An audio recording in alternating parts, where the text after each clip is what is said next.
les marchés financiers avec IG Markets, CFD Trading.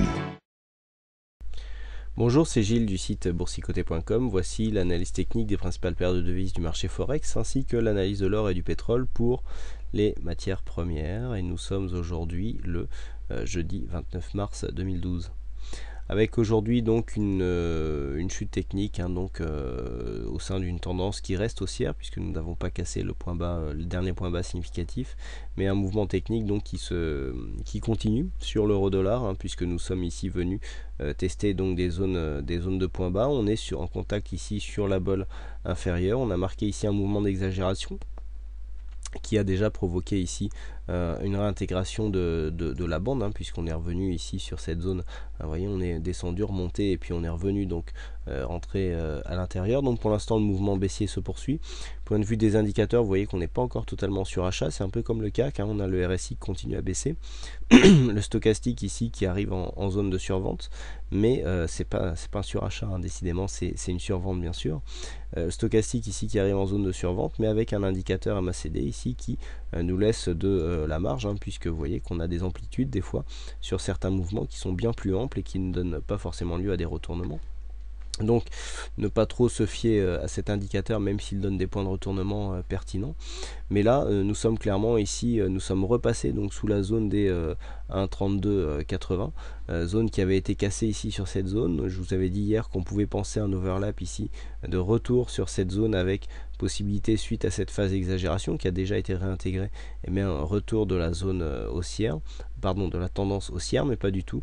On a commencé à monter un petit peu dans la nuit et puis boum, on a bien chuté ici en milieu de journée pour aller marquer ici donc un point bas donc sous ce support, et même si la réintégration ici a été faite, on voit que maintenant ce support est en train de se transformer en résistance, ce qui nous donnerait comme prochain objectif ici la zone des 1,3115, donc prochain zone technique intermédiaire.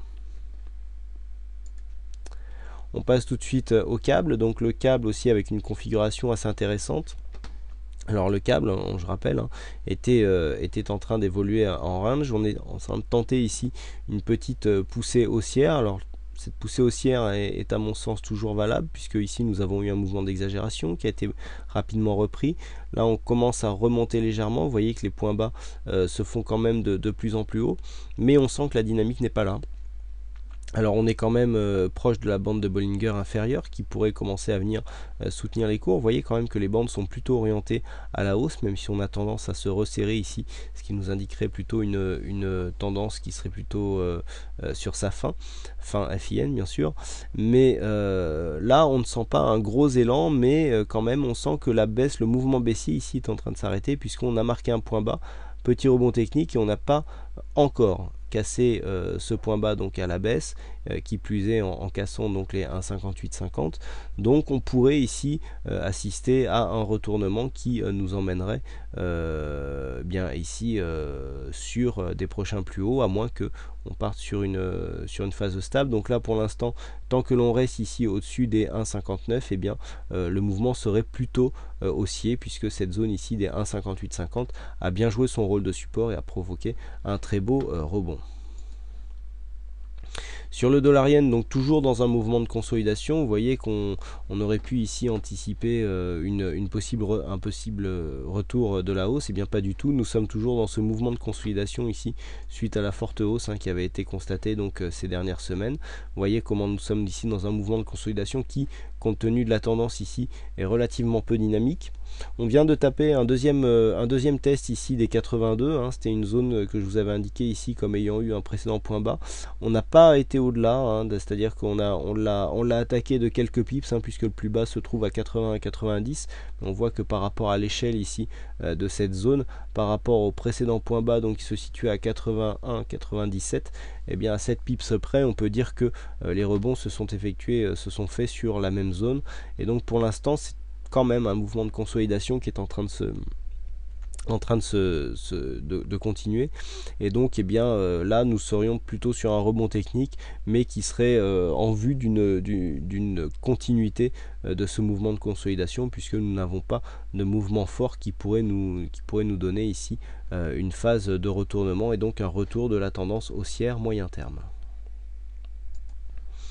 On passe tout de suite à l'or, donc l'or qui était sur un mouvement qui aurait pu être haussier, hein, puisque l'on avait ici première, comme je vous parlais tout à l'heure sur l'analyse CAC de la suite du trading en tendance, avec ici un signal qui avait bien été pris. Donc ici on avait un signal, vous voyez que la prise de position sur l'or ici sur un contact avec la moyenne mobile était vraiment très intéressant. On a eu une explosion de la dynamique suite à cette prise de contact avec une zone ici de financement de stop, mais malheureusement le signal s'est arrêté là. Alors avec le stop financé, normalement sur ce genre de signal on sort sur un gain neutre, voire normalement légèrement positif si le stop a suivi un petit peu, mais là la dynamique est clairement en train de se réorienter. On a une phase d'exagération qui a été reprise ici, je vous en ai parlé hier, et puis on confirme à la baisse, donc en se rapprochant ici de la zone des 1640 $ l'once.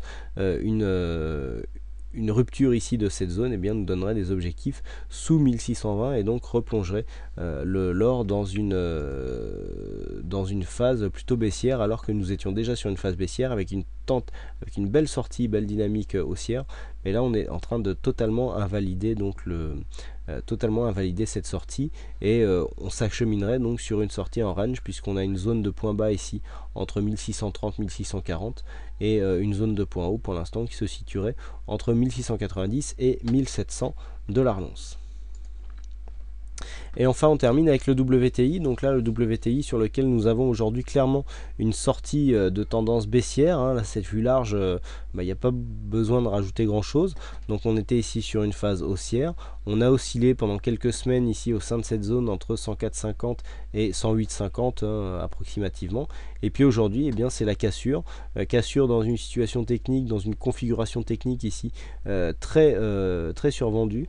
On est très survendu au niveau du RSI, on est survendu au niveau du stochastique, et grosse amplitude au niveau de la MACD. Donc on peut attendre ici un retournement donc en rebond technique, mais pour l'instant pas de signal. Vous voyez qu'on a eu déjà des mouvements ici d'exagération, mais qui n'ont pas été repris. Donc on est vraiment là sur une phase très dynamique qui baisse vraiment très rapidement.